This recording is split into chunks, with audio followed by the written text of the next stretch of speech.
zo'r fikr. Hozir mana Bekzodkalarni ko'pchilik shogirdlari bor, ancha bolalar qo'lida tarbiyalangan. Shuni hozir bitta anaqa qilamiz, hech kim qilmagan. Butun tarkibing bor-ku, men turnovga o'tgan.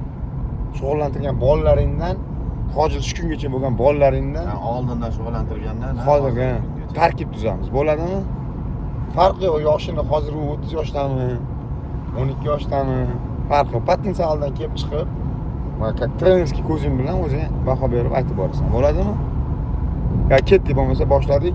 Darvozabon. Nani xursand bo'ladi.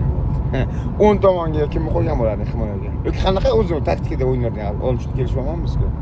4-3-3, 3-4-3. U paytda 4-4-2 o'ynalardi. Hozir endi taktikalar o'zgardi. Hali 4-3-3 bo'la qolsa. 4-3-3. Unda 10 tomon himoyachi. 10 tomon himoyachiga kimlar bor edi bizda? Kuchli o'yin. Kuchlidan boshlaymizmi? Ha, sentrdan boshlaymiz. Da, kim последний защитник? Последний защитникka hozirgi o'ynayotgan Asadni qo'yardim. Asad? Ha, o'zimiz Asad. Asadni qo'yardim. Ikkinchisiga 2000-yillarda Shohruh degan bola bor edi. Baraj. O'shani qo'ygan bo'lardim. Leviga hozir juda bir nima deydi, o'yin jihatidan ham juda o'zgarish bor. Ya'ni Otabekni qo'ygan bo'lardim, Farobiy. Tak, o'ng tarafga, shu o'ng taraf cho't eslolmay turibman-da, o'ng tarafga.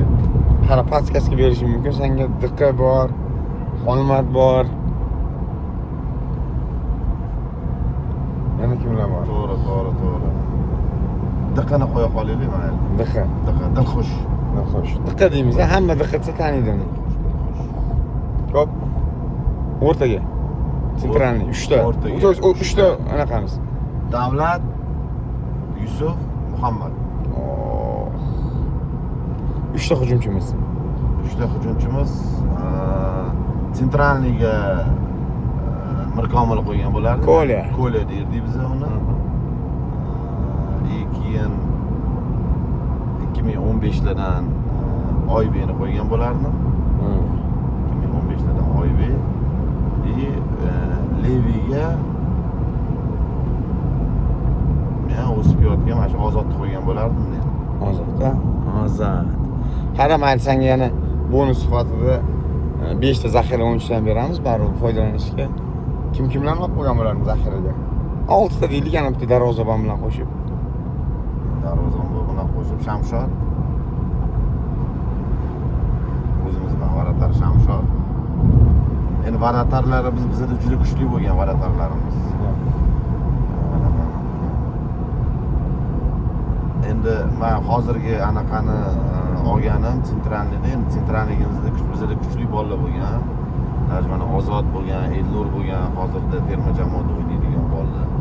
Endi ular to'g'ri o'zini davrida zo'r bo'lgan ular. Hozirgi davrda endi bular yorqin o'yin ko'rsatayotganligi uchun men sentrga o'sha uchalasini qo'ydim.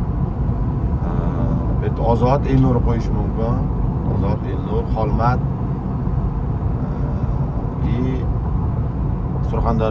Surxondaryolik bitta o'quvchim bo'lardi. Sentralniyga Chapaqay Safar degan o'yinchi bo'lardi. Ko'pchilikka bosh og'riq bo'lardi bola. Juda bosh og'riq bo'lardi. Endi buni keyingisida Xudo xolasa alohida qilib tuzib chiqish kerak. Keyingilarda yilma-yil chiqamiz. Ana o'shandagina keyin aniq bo'lishi mumkin. Hozir endi общийda juda qiyin masala edi. Aslida hozirgi o'ynayotgan bolalarni qo'ydik, o'sha anaqalarni. Ozod, Elnur xafa bo'lmalaring. Sizlar bari lучшийсizlar. Sizlarni aytadi-ku, nima deydi? Birinchi o'rin, ikkinchi o'rin, uchinchi o'rin, keyin grant sohibi deydi. Sizlar grant sohibisizlar. Birinchi, ikkinchi o'rin sizlarga sal mundoqroqda. Ha, bo'lmaysizlar. Hammasi joyida. Sizlar bu planetaning o'yinchilari emassizlar. Shunaqa. Ana bo'lmasa rahmat deymizda, bir ajoyib ana bo'lmasa keyingilarimiz Xudo xolasa yil tushib kelamiz. 98, 99, 2000, 2001 qilib hozirgi pokoleniyaga tushib kelamiz. ko'rishni davom etasizlar.